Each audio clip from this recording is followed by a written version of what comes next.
Do you see what I see? Do you hear what I hear? I'm not seeing red exactly. I think I'm seeing more like orange, as in curious orange. And I think I'm hearing the sound of my own voice. Pretty sure about that. The question is, are you seeing what I see? Are you hearing what I hear? Well, how about if I drop the facade and make myself known, me, Malcolm Tent from Danbury, bringing you this week's episode of Tent Talks Tunes. According to my telephonic device, I am indeed streaming live, and I see there are some people watching.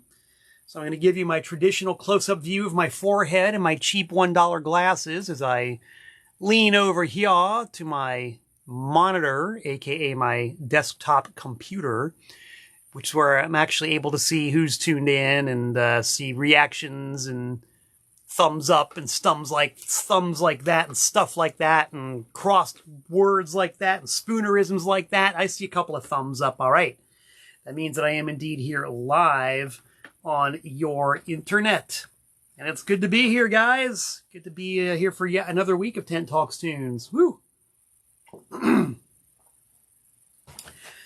This guy right here, Malcolm Tent, is a man who is never bored. I'm fond of saying, and I've said it many times, that I have not been bored since approximately October 20th, 1986. October 20th, 1986 is when I and my then business partner loaded up a moving van and a Jeep and brought every one of our worldly possessions to Connecticut in order to open up a record store, which was Trash American style at the time in Brookfield and later in Danbury. Since I set foot in that Jeep, I have not been bored for a minute.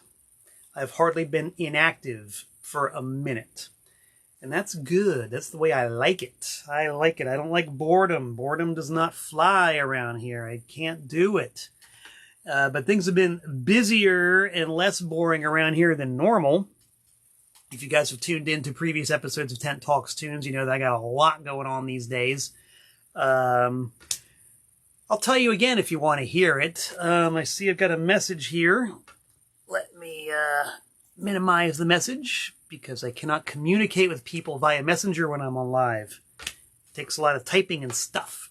Alan knows what I'm talking about. Vaughn knows what I'm talking about from the Nashville Greyhound. Vaughn, none of your damn business. Vaughn, are you on a Greyhound bus? What does that mean, the Nashville Greyhound? You got to help me with this. I don't understand. Yeah, we see Mr. James Pogo from the wilderness of upstate New York. James, I sent your package of records out just today, so hopefully you'll be getting them very, very soon. Anyways, what's been going on? Well, maybe you guys, if you're paying attention to things that are like this important to me, there had been for quite a while a huge glut at the various pressing plants who manufacture vinyl records. And since I do run a label, TPOS, and a large part of my livelihood is involved with getting records pressed into market in a timely fashion, it was a bit of a problem because, the plants were backed up for, almost 2 years in some points. So in order to keep a steady flow of product in the pipeline, I spread 7 releases out between 4 different pressing plants, thinking that each one would have their own different lag time and their own different production time. And, what with all these various delays here and the unpredictability of that the new records would come in a sort of piecemeal fashion. Like I'd get one from this pressing plant, and then maybe a month or two later I'd get one from another pressing plant, and so on and so forth. Well, as does happen in the so-called real world, they basically all came in at the same time. And it was quite a bloodbath, let me tell you. I don't mind taking a bloodbath. I am a big fan of professional wrestling. Not sports entertainment, professional wrestling. But yeah, it was crazy, when the UPS truck would show up with 1,000 LPs or 500 LPs or, even 300 LPs or 1,000 7-inch singles. And they all got to go somewhere, which is in the house. And we'll find a corner there in the living room, or we'll find some space in the kitchen, or, we'll put some in the basement. And meanwhile, my credit card is like red hot and starting to smoke from all the constant use on it. It hasn't given out yet. So the end result is I've got 6 new releases sitting in my home with the 7th one hasn't shown up yet. And at this point, I hope it does take 2 years for this thing to show up. Otherwise, I'm going to be hung out to dry, so to speak. But I'm rich with vinyl. And between that and the fact that I've got this huge regular inventory of stuff in my store, I think it's time to just drop all pretense and start selling records. I said last week on Tent Talks Tunes that, I don't try to be an infomercial. I try to have more info than mercial. But today, it's mercial. We're going to go commercial, baby, because I got a lot of records to sell, and you people like records, and you all like music and the artifacts. So, hey, let's do it. And even if you don't want to buy anything, we'll have some fun showing and telling and talking about some pretty cool, interesting records. The only difference this week is that every single one of them's got a price tag on it. Ooh, capitalism rolls on, and I like it. A toast to capitalism. Let's see, Vaughn, none of your damn business says yes, it's an SST type of release schedule. It really is, except, unlike SST, I'm not really into throw everything out and see what sticks and what doesn't. I only release stuff that I personally am very, very interested in, which I guess was SST's problem. But, yeah, I see what you mean, Jelly Bean. But before we get into the commerciality aspect of these things, let's take a look at the bulletin board. Nothing to report in the mailbox this week. It's been a very slow mail week. Excuse me, at the rate I'm going, that's okay. I'm not complaining, and I don't complain about anything, really, and I'm not complaining about that. So that's cool. Don't worry about it. We got plenty of stuff on the bulletin board. The most immediate and pressing concern right here, Anti-Scene. We're going to warm the stage up for Fear at the Masquerade in Atlanta, Georgia. That's June 22nd. That's only a little bit, a week and a day from here, from right now. I speak these words on June 14th, June 22nd at the Masquerade in Atlanta. You've heard the song, They Work Hard for Their Money. Fear, love them, icons, but they're going to have to work hard for their money on June 22nd. It is our full intention to make them work hard for their money June 22nd. Come on down and see what all the punk rock ruck is all about. June 22nd, Masquerade, Atlanta, Fear with Anti-Scene. Enough said. What's going on further down the road, baby? Well, September 22nd and 23rd, we've got the devotional Devo fan gathering at the Beachland Ballroom in Cleveland, Ohio. It's going to be very exciting. It's my birthday weekend. We've got special guest DJ Lance Rock from Yo Gabba Gabba is going to be there. And we always have a full slate of special guests. I have not learned yet exactly who the rest of them are, but we've got a very stellar start to this year's devotional going on. There will also be the debut of a brand new product. Here's one of those records that was at the pressing plant that arrived at the same time as all the others.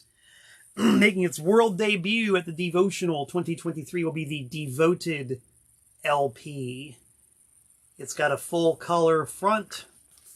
It's got a black and white back. Check it out, my first ever on TPOS gatefold sleeve. Woo, it's panoramic. It's on snazzy colored vinyl, and it is absolutely a career highlight for yours truly, because this features not only many of the musical guests that have played at Devotional in years past, it also features not one, not two, but 3 members of Devo on it. 3. You've got founding members Bob Lewis and Jerry Casale. You've got 90s drummer David Kendrick. Not only has it got all them, but it's got the sounds of me playing with Jerry Casale and David Kendrick. Pressed on vinyl.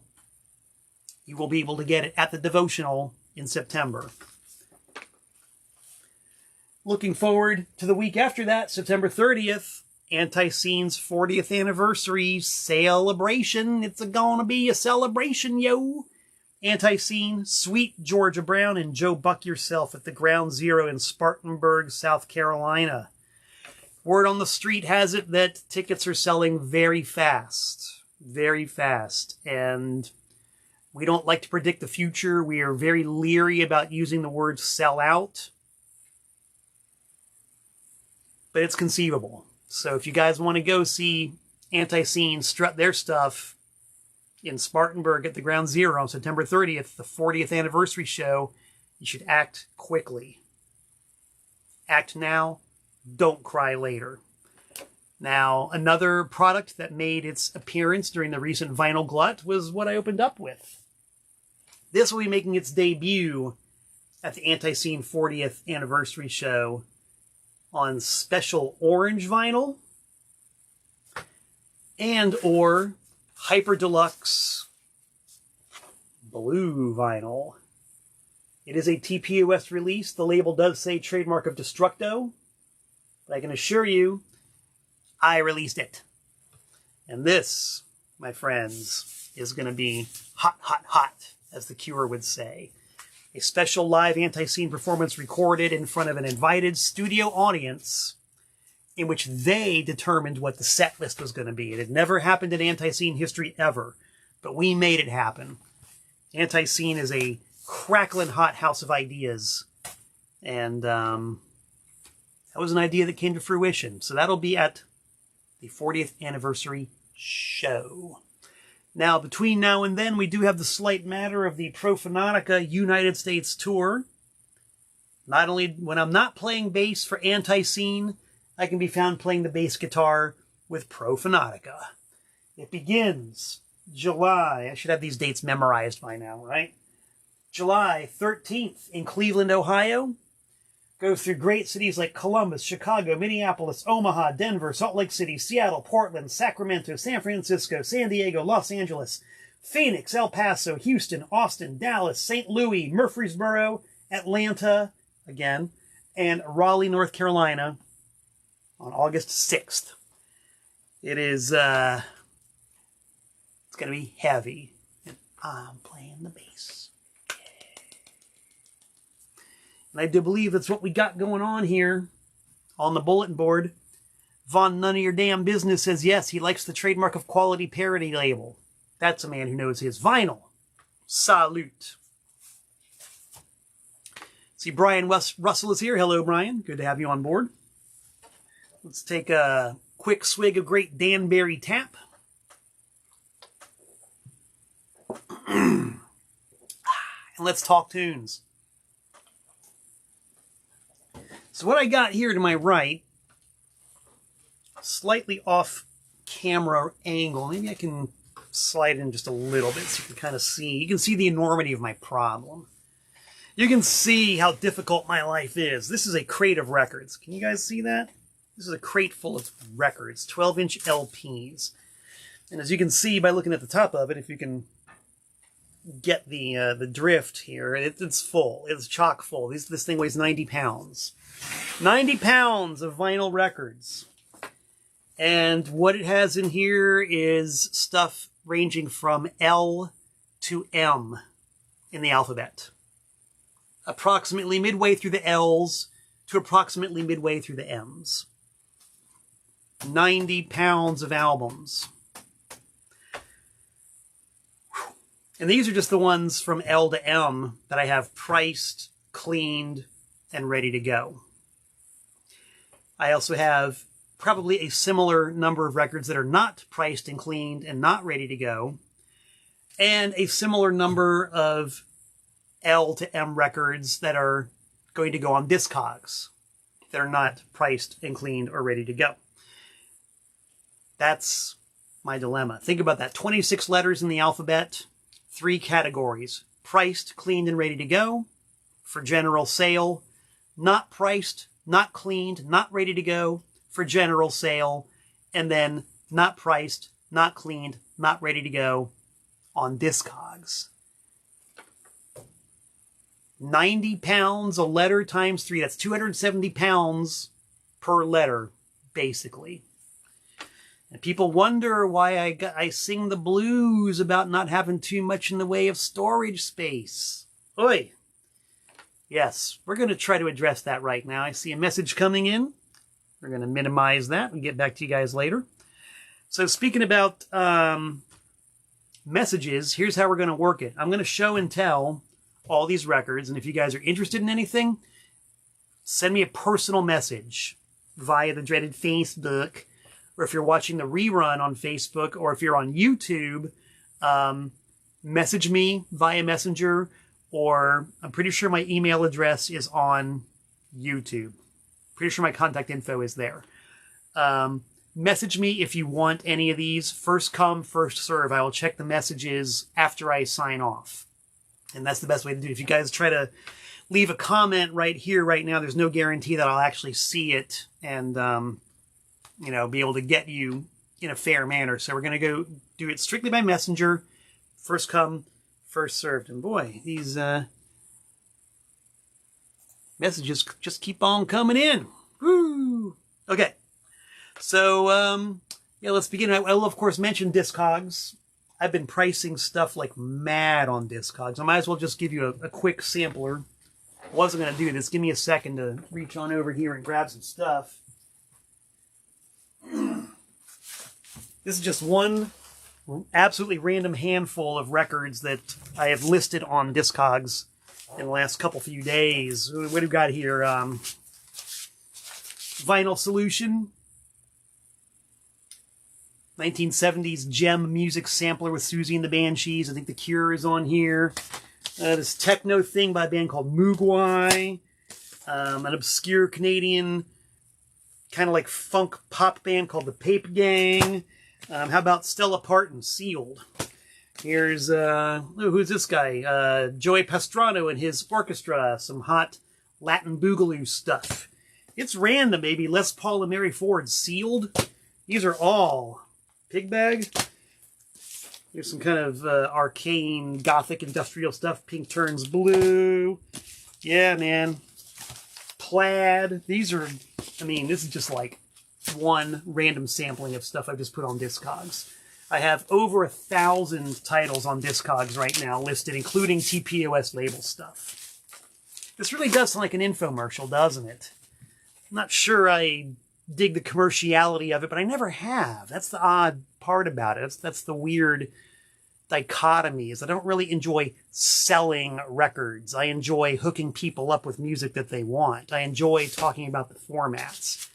Been in this business for 37 years and I still feel weird selling records. But a mogul's got to do what a mogul's got to do. The cat's got to eat. I got to eat. So, hey. All right. The gloves are off. The gloves are off. We're going to start talking about records for sale right now. First thing I just plopped on the crate, just because it happened to be sitting on my desk as a piece of decor for a few years. I've talked about these before. You might think, oh, the Beatles Revolver. But you notice it's very small. And you take it out the sleeve, and it's a 45 RPM single. It's actually a 4-song EP with the green Target capital label. It came out only in Mexico. And I love these things because the song titles are written in Spanish. You've got Las Cosas que Dijimos. You've got Y la Amo. You've got Una Dura Anoche de un Día Difícil. And you've got Dime Por Qué, which is very funny because it's all Hard Day's Night era stuff packaged in a revolver sleeve with a 70s capital Target label when all the Beatles records at that time were being issued on the Apple label. Incongruous from start to finish. I got it here. It's been on my desk for a few years as decoration. Time to sell it. If anybody wants it, drop me a line. My main man, Barry Soul, a former expatriate. Actually, not former, still expatriate Floridian in the record business who deals in very classy soul and boogaloo type music, says that the Joey Pastrani record is a great album. If he says it, I believe it. Hello, Barry. All right. let's continue onward here. And I got to stress to you guys, random. Before I even get to the L's and the M's, I got a P. How about a P? How about New York City weirdo David Peel, the classic Have a Marijuana album, signed by David Peel himself. Yes, signed by David Peel himself. It's a late period Electro release with the green butterfly label. The vinyl is minty fresh, and I will stress that my vinyl is always minty fresh unless I tell you otherwise. I'm very, very picky about the condition of my vinyl. So if anybody wants an autographed David Peel record in beautiful condition, $30. Talk to me. How about Suzanne Vega? You want a Suzanne Vega record? What's the hit on this one? It's got a couple of hits. I don't even like Suzanne Vega, and I've heard of some of these songs. Cracking, Freeze Tag, Undertow. Yeah, man. $8.50. I price them to sell them. Now we're getting to the L's big time. This is a great record. Laughing Dogs. Now, does anybody out here... Now, you people are all discerning music people, and you know the score. Does anybody out there know the story behind the cover art of the Laughing Dogs? I'm going to squint over there and take a look at some of the comments. Alan says that he did a Susan Vega cover. I can only imagine Suzanne Vega. I can only imagine what Alan's cover of Suzanne Vega sounded like. Like, I probably know. So who knows what the significance of this album cover is? Johnny Perkins is the winner. Wicked Lester, yes. Before Kiss was Kiss, they were called Wicked Lester. And this early embryonic version of Kiss recorded an album for Epic Records, and this was going to be the cover of it. The album, of course, was never issued, and the album cover went back into the gallery, and a few years later, this band, the Laughing Dogs, from New Jersey, ended up having it used for their album. And so not only is it a really interesting bit of ephemera for Kiss completists, it's also a really good record. Laughing Dogs were one of the second, maybe third wave of CBGB's bands in the late 70s. And they've got some really killer, and I hate the term pop punk. It's not pop punk, it's punk pop. Punk rock with a slight poppy edge. The stuff that would make your current crop of pop punk bullshit wilt on the vine. This is the real deal, guys. If these guys had been from New York instead of New Jersey, and if they'd been around maybe a year earlier, I think they would have been a far bigger name than they are now, which basically they have no name at all. Great record for Kiss completists and also for people who really dig second wave New York City CBGB punk style stuff. It's here. It's for sale. Let's not waste any time, guys. All right, we're getting Randomonium. It's Randomonium in full effect. Leadbelly. How about a nice Leadbelly album? Midnight Special. Compilation of his, well, they're basically all early sides, but Leadbelly. This is real American music here. This is real, genuine roots music. And I hesitate to call Leadbelly a blues man. He really wasn't a blues man. He was more of a minstrel, more of a troubadour, more of a walking library of traditional songs and a bunch of originals of his too. He did do blues. You will hear blues in the Leadbelly repertoire, but to pigeonhole him as just a blues man, too narrow. He had a lot more going on than just the blues. Wicked 12-string guitar player. This one's pretty cool. It's on the 70s orange RCA label. Matches my shirt pretty closely from what I can see. Matches the special limited edition Anti-Scene album that's coming out at the 40th anniversary show. Very exciting. Leadbelly is one of those artists that a well-rounded record collection should have. Should definitely have. And this in spite of the somewhat incongruous cover photo of him sitting there in a straw hat. He was actually a very well-dressed man. He would wear freshly laundered and freshly pressed clothes to go work in the fields before he made it big. Very interesting guy. What comes after Leadbelly? Well, if you're Leadbelly, if you're going to talk about artists who borrowed heavily from the blues, shall we? You might as well say Led Zeppelin. At this moment, I've got, I'm pretty sure every single in fact, I know every single Led Zeppelin album in stock, in beautiful minty fresh vinyl. I've got some cool import pressings, plenty of domestic pressings. It's Led Zeppelin. I love Led Zeppelin. I'm unrepentant. I got no problem with Led Zeppelin. If you want to get really, really technical and go back in time, my first ever experience with rock and roll on my own was Led Zeppelin. My father bought me a cassette player that came with a copy of Zeppelin 1 and Zeppelin 2.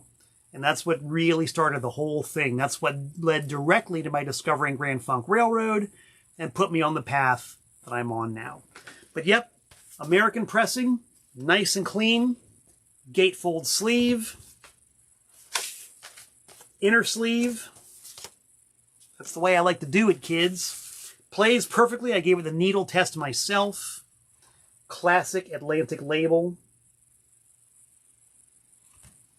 What's not to love? I'm punk rock to the core, but I do love me some Led Zeppelin. Who else have we got in the L's in this one crate out of the many, many, many that I have? Well, this guy here, John Lennon. Pretty comprehensive collection of John Lennon records. Here's a Shaved Fist. Shaved Fist? Someone needs to form a band called Shaved Fist. You heard it here first on Tent Talks Tunes. If you decide to form a band, James Pogo, if you do a band called Shaved Fist, just give me 1 percentage point of all sales, and I'll let you use the name. Shaved Fist. Shaved Fist is not the name of this one. This is Shaved Fish. By John Lennon. Greatest hits. Inner sleeve with lyrics. Purple capital label. Minty fresh vinyl. And if you want Lennon and this is not enough for you, don't worry, I got more. I got plenty more. I'll even show you. How about this? How about an original John Lennon Yoko Ono Plastic Ono band? 100% bona fide first pressing on the apple label. There's a whole apple. There's half an apple. I've said before, one of my earliest memories of records was watching a copy of the Beatles' White Album on my father's turntable when I was maybe 2 or 3 years old, and I had to hoist myself over the edge of the big console record player and look down at the record spinning around, and I remember so clearly seeing the sliced apple on that Beatles' White Album spinning. I don't remember the music at all, but I remember seeing that record spin. We have a few different copies of this one. I'm not going to show them all to you. I'm just trying to give you guys the basic idea here. Let's see. Lennon, Lennon, Lennon, Lennon. Yeah, I got some more Lennon. Here's one that I've talked about before. John Lennon, Yoko Ono, Double Fantasy. Now, you guys know that I'm a specialist in heretical statements, and that when it comes to music, I'm not afraid to rock the boat. I'm going to tell you my honest opinion right now on this album. The very best songs, I'll say it again, the very best songs on this record are the ones by Yoko Ono. Fact. It's new wavy, it's edgy. I don't think rock and roll was her strong suit, but her stuff on this album, brill. Don't believe me? Give it a listen. Double Fantasy, guys. Yoko Ono and John Lennon. And what's another Lennon record we got here? It's kind of rare on vinyl. The Men Love Avenue album. It's a bunch of studio outtakes and jams from '74. Pretty common on CD. Not that common on LP. I got it on LP. You want it? Talk to me, kids. Talk to me. I'm here to sell you some John Lennon records. You know, this is pretty cool. I'm getting more and more unembarrassed by this as we go along. I'm really starting to get into the groove of this selling stuff. This is all right. Here's a cool thing. No, this might even be a boot. In fact, I'm sure this is a boot. Jerry Lee Lewis boot, man. Yes, unissued Sun Sessions, 1959-62. with a great title and a great cover called Get Your Hands Off of It. Ooh, boy. Enough said, guys. Enough said. On the Zuzaz label. That's a rare item for you, you Jerry Lee completists. I have not heard this one, but I've heard plenty of outtakes from the Sun Records vaults, and they all sound like really good. I've never heard a lousy sounding Sun outtake, quite honestly. So this one looks quite promising. Jerry Lee, and if you like some regulation Jerry Lee Lewis, well, how about the original Jerry Lee Lewis? Still got the shrink wrap on the cover. It's on the Shelby Singleton era 70s Sun label. As you can probably guess, if it's Shelby Singleton 70s Sun, it's on Yaller vinyl. Yaller. And it's got all the hits. All the hits. All the hits. Vaughn wants to know if the live piece in Toronto has the calendar. Sorry, no calendar. The ones with the calendars are tough to find. T-U-F-F. Tough. And I haven't got one. Got some more Jerry Lee here. I'm going to skip through it because you get the basic idea. Actually, a pretty fair amount of Jerry Lee Lewis here stuff in here. Oh, boy. Oh, now I really should mention this one. This, to me, is why I love the extremely cheesy Shelby Singleton Sun records.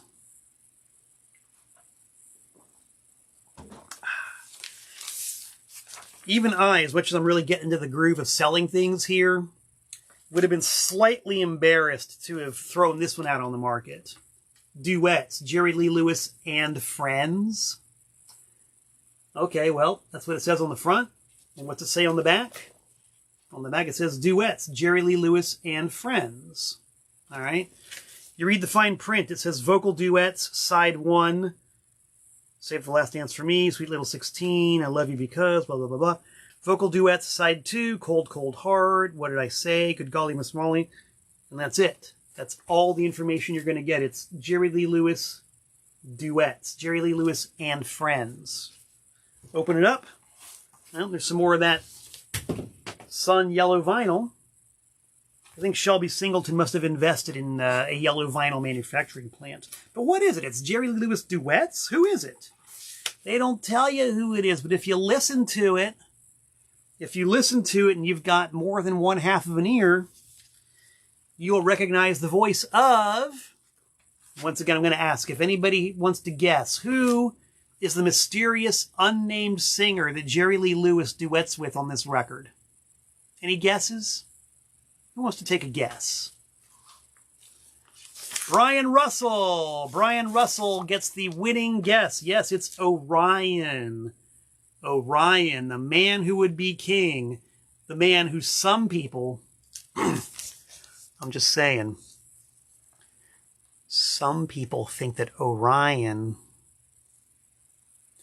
is Elvis.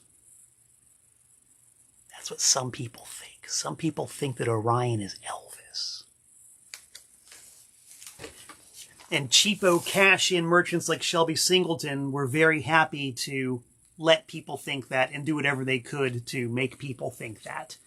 That's why this album is a classic of exploitation, cash-in, done 70s Nashville style. There is nothing not to love about this record. I'm an Orion collector myself. I got a lot of Orion and Orion-related stuff. Got one copy in my personal collection. This copy of Genuine Sleaze can be yours. All you gotta do is talk to me. I guarantee you the price is right. Yellow vinyl! Damn! What else we got here? More Jerry Lee. Okay, now here's something I love, man. These records are so near and dear to my heart. And I am very happy to sell some of my extras to you guys. Who out there appreciates the Command label and their star artist Enoch Light and the Discotheque Dance series? This stuff is fantastic. These records, I seem to remember seeing these Enoch Light records like in every single old person's house that I was ever forced to visit when I was a kid. I will always think of Enoch Light in conjunction with elderly relatives and creaky old neighbors and like friends of my grandparents. Enoch Light. So because of that, I never really took Enoch Light very seriously. But of course, in my, my travels as a record seller, I make my living by buying and selling collections. And sometimes things just come, like you have to buy a complete collection. It's a take it or leave it proposition. So just because of that, I ended up with some Enoch Light records, and I thought, what's up with these things? I mean, there's interesting stuff on it. Love Potion number 9, I Feel Fine, 8 Days a Week, The Jerk, Come See About Me. What could this possibly be about? I played this record, and I fell in love with it in about 2 seconds. It is, as I describe, the liveliest, peppiest, happy feet music you can imagine from the 60s. Impeccably played and beautifully recorded, and designed to turn on an audience of people who grew up on Bing Crosby. This is kind of like rock and roll made palatable for the elderly relatives I was forced to visit. I'm sure there's clips of this out there. You can probably go on YouTube and look up Enoch Light Discotheque Volume 2, and you'll see what I mean. Peppy and lively and awesome. Once I heard this, I became an avid collector of Enoch Light's discotheque albums and a whole bunch of other records on command that are cut from the same cloth. Awesome stuff. So I got this one, and I got this one, Volume 1. The prices are rights. You can't go wrong. Put them on at your next party, and you will be the most popular guy or the most popular gal in the room, because you were the one who had the good taste to liven things up with Enoch Light and his discotheque dance party. I mean, look at that. It's just a cardboard figure, but they're freaking out, man. Freaking out. I want to freak out when I hear this music. In a sort of peppy, lively way. Very happy, you know what I mean? Man, I got to drink some water. This is too exciting. Woo!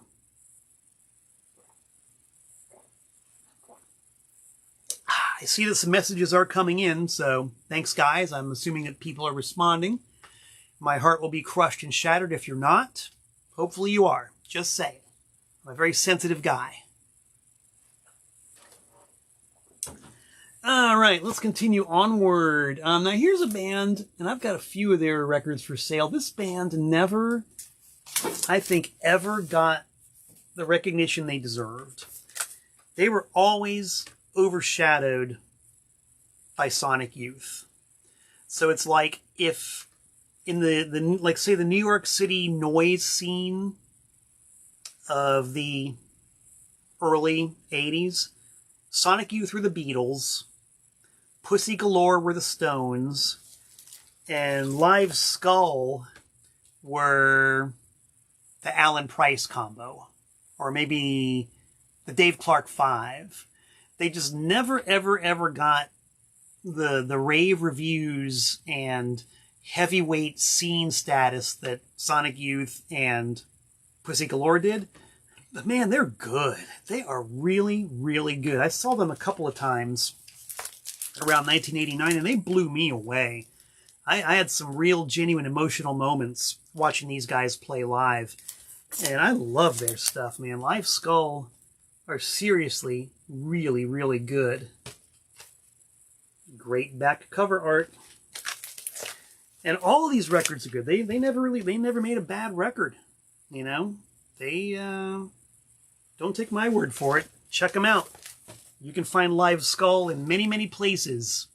And I got all these records I just showed you for sale. Stunning, stellar, mint condition, every one of them. Live Skull. Take it from me. In fact, I'm going to bust out, because I've already got the albums, I'm going to bust out one of the live recordings I made of them at the Night Shift Cafe in Naugatuck, Connecticut in 1989. I'm going to relive some truly magical moments that they created on stage. It's going to be great. My neighbors are going to wonder why they hear the sound of emotional sobbing tonight. It's going to be because of Live Skull. It's going to be great. Oh. Right, enough emotion. Let's talk about records. How about Lene Lovich? You guys like some really weird shiz with over-the-top female vocals and a really cool band backing her up? Lene Lovich, Stateless album, U.S. pressing on the short-lived Stiff Epic label. Stiff is one of those record labels that, man, they tried real hard to break their artists everywhere in the world. They had offices in Canada, the U.S., Mexico, of course, Europe. And Stiff, man, if Lene Lovich didn't make it big in the U.S., it was not because Stiff didn't try. They even have a custom design label with the Stiff and Epic logos on them. So really, really great stuff if you want to check out some weird female vocals in a new wave style. Lene Lovich, Stateless. I got it. Larry Mann says, new toy. Great, great stuff. Her voice can be a bitter pill, you know. The vocals are very idiosyncratic. It's not, might not be for everybody, but it's original 100%. Lene Lovich. I got this, and I'll bet I got others for sale. All you want to do is buy them from me. Now here's another esoteric arcane release. I'm proud to say this one's been banned from Discogs. Banned from Discogs. If you go to my Discogs store with its 1,000+ items, you will not find this one. Why will you not find this one? Who can figure out why? What is this? What is it? Why is this album banned from Discogs? There's the front. You can see it's Lynyrd Skynyrd, One More from the Road. There's the back. It's a one-piece sleeve. It's not a gatefold. And here's the label. This is the label of the... Maybe that's a clue right there. Anybody who knows their Skynyrd history will tell you that Lynyrd Skynyrd were MCA recording artists, not Kong May Record Company Limited artists. And your average Lynyrd Skynyrd album did not have such lousy typesetting on it, nor Japanese characters, or I think actually Korean characters. Korean is more like it, or maybe Taiwanese. This is a really weird example of one of these Taiwanese flea market records in which the song titles are all spelled correctly. Oh, except for song number 3 on side 3, T for Turxus. T-R-X-A-S. Turxus.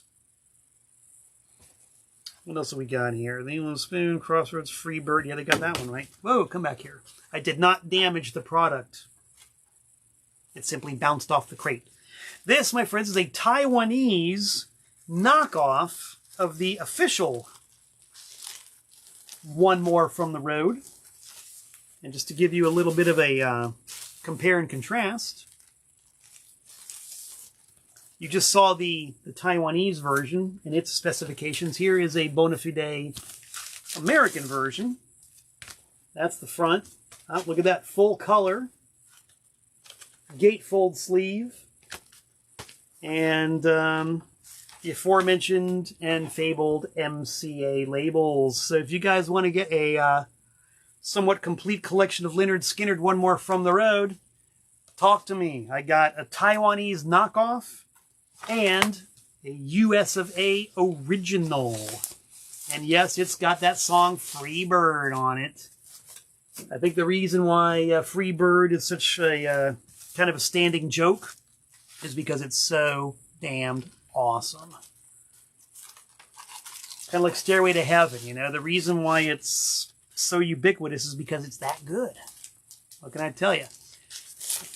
Yes, Vaughn says that the Taiwanese pressings are considered pirates, and that's why you can't get it on Discogs. If you look up this version on Discogs, you will see that it is not allowed for sale in the Discogs marketplace. And of course, if you guys like other Lynyrd Skynyrd rarities, oddities, and abnormalities, we've got the very first pressing of Street Survivors with the original flame cover. Later pressings were later pressings did not have the flame cover. It was considered in bad taste, as they substituted the back cover and made it the front. but that is the original. Have I got it? Yes, I have. And all it takes is a slight modicum of American cash dollars, and you can have this one yourself. From my hands to yours. Now we got a few more Skinnards in here, but we're not going to belabor the point. How about some savage Boston garage rock? How about the Liars with Stiv Bators on vocals? A song called Here's a Heart with good old Stiv on the A-side. This is sealed too. Factory sealed. It's still got the original Fundamental Music distribution sticker on the back. $10 takes it. Talk to me. Send me a message. I have waxed rhapsodic about this record in the past. Because I've said it before, I'll say it again. I am a disco man. The Damned wrote a song about me called Disco Man. I am steadfast, firm, fixed, and unyielding in my love for disco. And I'm not being ironic. I'm not being funny. I love disco. That was the music that was played on Y100 FM radio when I was a kid in the 70s. I always liked it. I never disliked it. To me, it was really easy to listen to the Village People at the same time as Kiss, or Lynyrd Skynyrd, or the Bee Gees, or Casey and the Sunshine Band, or Led Zeppelin. It didn't matter. It was all good music being played on the radio at the same time. That's why Y100 was so great at the time. Their format was wide open. So disco, yeah, just part of the fabric. And I've talked about this record before. This is a 12-inch disco single in the RCA generic disco sleeve by a group called Machine. Many times you guys have heard me talk about this one on Tent Talks Tunes. Many are the times I played it on my radio show when I had radio on WNHU in West Haven. A song called There But For the Grace of God Go I by Machine. This is not only a banger of a track, it's got some very wry social commentary lyrics penned by none other than August Darnell, later of Dr. Buzzard's original Savannah Band, and after that, Kid Creole and the Coconuts. August Darnell had a very sharp and jaundiced eye. Still does. His songs are great. Very tongue-in-cheek, but very biting. And I believe this was his first project ever was Machine. Straight up disco with the biting social commentary lyrics. I am not aware of any disco song anywhere else that has lyrics, related to anything other than, let's dance, let's boogie, let's have sex, let's push in the bush. I think August Darnell could have changed the face. Like if disco had stuck around longer, he might have created an entire new genre. This is like, in my mind, in a lot of ways, a real precursor to hip-hop. Because it's no-nonsense lyrics set to an infectious rhythm with a lot of production involved and, all the elements of what was to come later, but in a straight-up disco format. Great tune. I got the 12-inch single right here if you want it. Talk to me. God, what a great song. Anyway, I digress. Let's see, what kind of other stuff we got here. Man, you want some hot hillbilly harmonies? How about some of the best you'll ever hear? Maddox Brothers and Rose. 4 brothers and a sister. And pretty much how I described it is what it is. Hot hillbilly harmonies with music played hot and sweet. I couldn't even try to I could probably try to harmonize with these folks. But singing along with them in the car, difficult. They're like the Louvin brothers. Their harmonies are utterly unique and not orthodox at all. Love me some Maddox Brothers. Maybe you will love you some Maddox Brothers and Rose. It can be yours. As you can see, the price is right.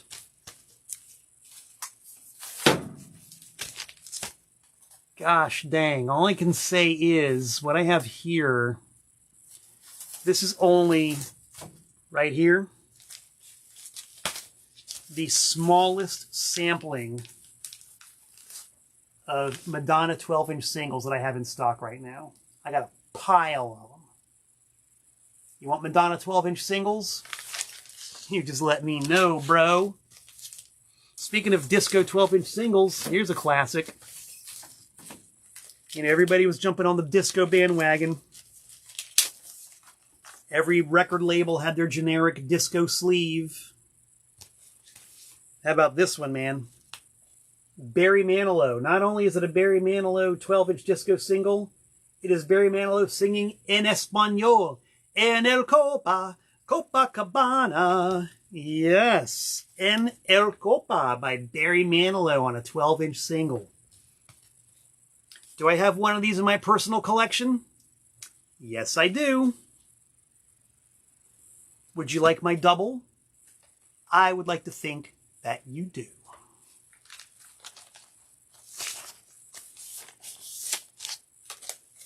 And look at that price. You can't even get a styrofoam cup of coffee for $5, let alone a timeless artifact, permanent, forever, to stick into your collection. 12-inch singles. How about Pump Up the Volume, Pump Up the Volume, Pump Up the Volume. This song was like on college radio nonstop 24/7 back in 1980 whatever. I didn't like it then. I don't like it now, but maybe you do. It's here. Get it out of my life. All I need is a couple of dollars. Here's something. Maybe you Fleetwood Mac fans know the name John Mayall. One of the original British bluesmen from the early 60s. This is a later product of his, but it's got just about all of his alum on this one. This has got Clapton, Mick Taylor, Mick Fleetwood, John McVie, Jack Bruce. These guys all cut their teeth playing with John Mayall. This is a 70s album. I haven't heard it yet. It's not really my thing. But God, just the sheer quality and the sheer caliber of the players on this thing. I mean, you can't go wrong if you dig that British blues stuff. It's a double album, too. Double album. Wahoo. Now, my employer at Anti-Scene, Mr. Jeff Clayton, he does his show called Break On Through every Tuesday on the Anti-Scene Facebook page. A few weeks back, he did a top 10 list of his favorite songs by Curtis Mayfield. And I don't remember exactly what his top 10 favorites were because he chose some real deep album cuts by Curtis Mayfield. So I don't know if any of his top 10 were on this album. Let's just assume that at least one of them had to have been. And even if not, it's still Curtis, it's still a great album, and you still desperately want it. And I desperately need to free up the space. Help each other out. We can do it. I can help you, you can help me, you can help yourself to some Curtis Mayfield. All I gotta do is send me a message saying, hey man, I want that Curtis Mayfield album. I think I might have talked about this one in the past. This is one of those things at one time, around 1989-ish, this, for a brief shining moment, was a like $250 album. It is Paul McCartney.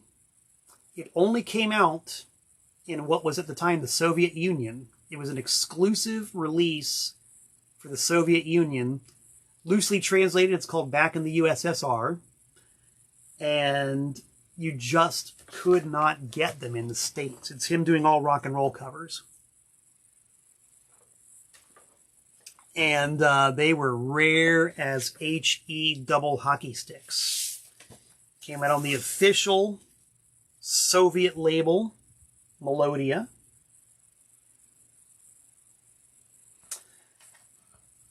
This album at one time was rare.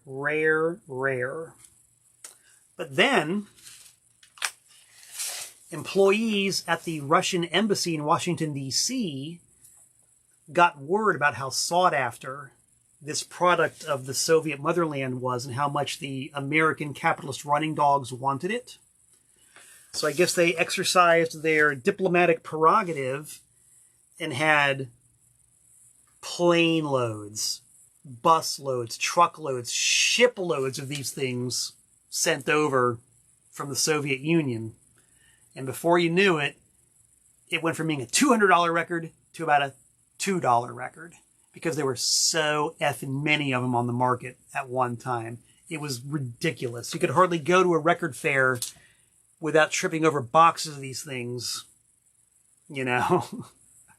There's so many of them. Vaughn says that folks were selling for $1,500 in Goldmine. I believe it. The most I saw them for in real life was like $200. But would I be surprised? Not in the slightest bit. And I'll bet you somebody got $1,500 for it. I'll bet. I pity the fool who paid $1,500 for that record, or $200, or more than the price I'm selling it for, which is $8. The market has leveled out over the years. It's not a $1 record anymore. It's now an $8 record. So if you want it, talk to me. Think you're saving $1,492 by buying it from me here now instead of buying it from Goldmine in 1989. Huge savings courtesy of me, Malcolm 10.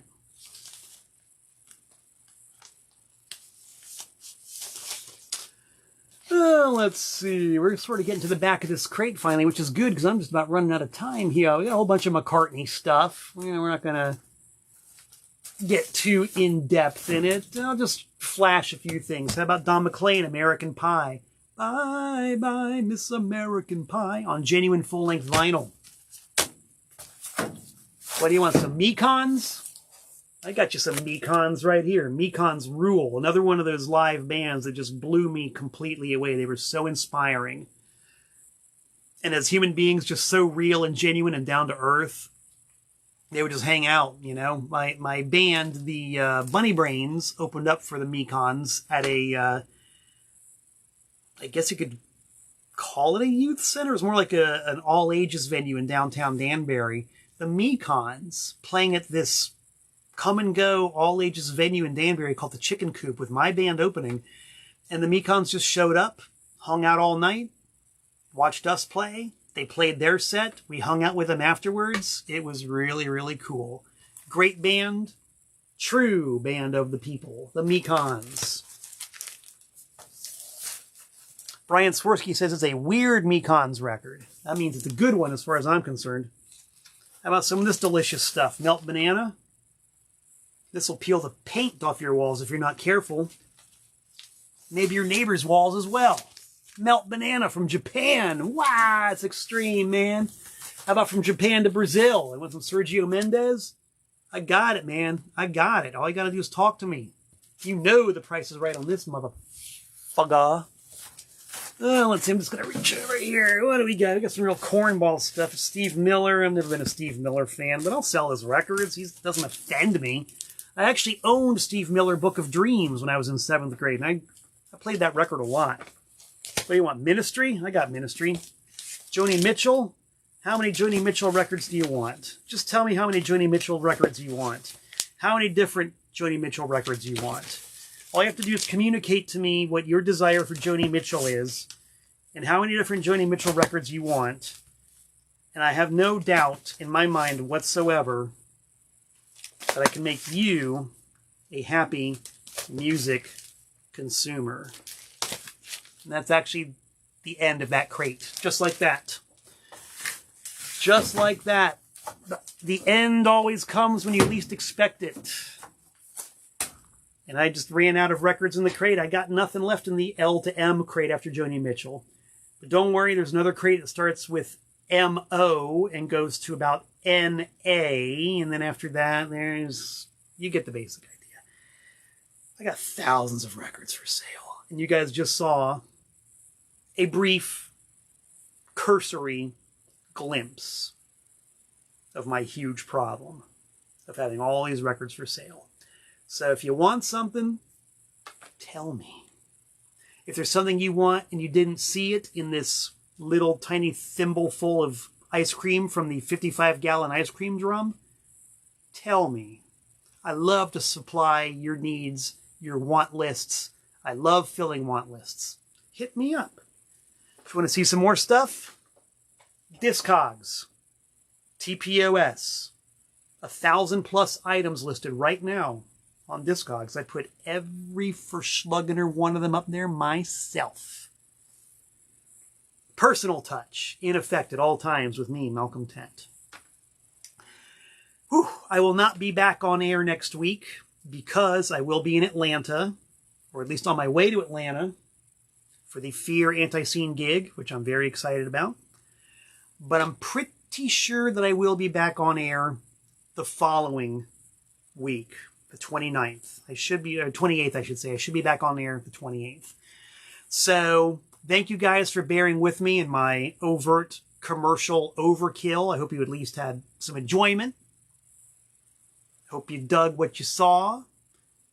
Just remember, folks, no obligation to buy, but it's nice if you do. So, yeah, I'm going to sign off.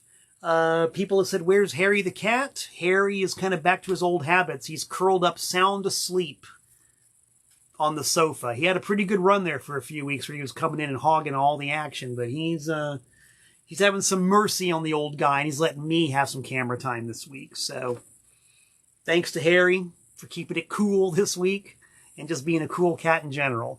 As for me, I do hope to be back in approximately 232 hours. 132 hours. Something like that. I don't know. 332 hours? My math is off this week. But until we meet again, this is indeed Malcolm Tent saying so long from the Nutmeg State.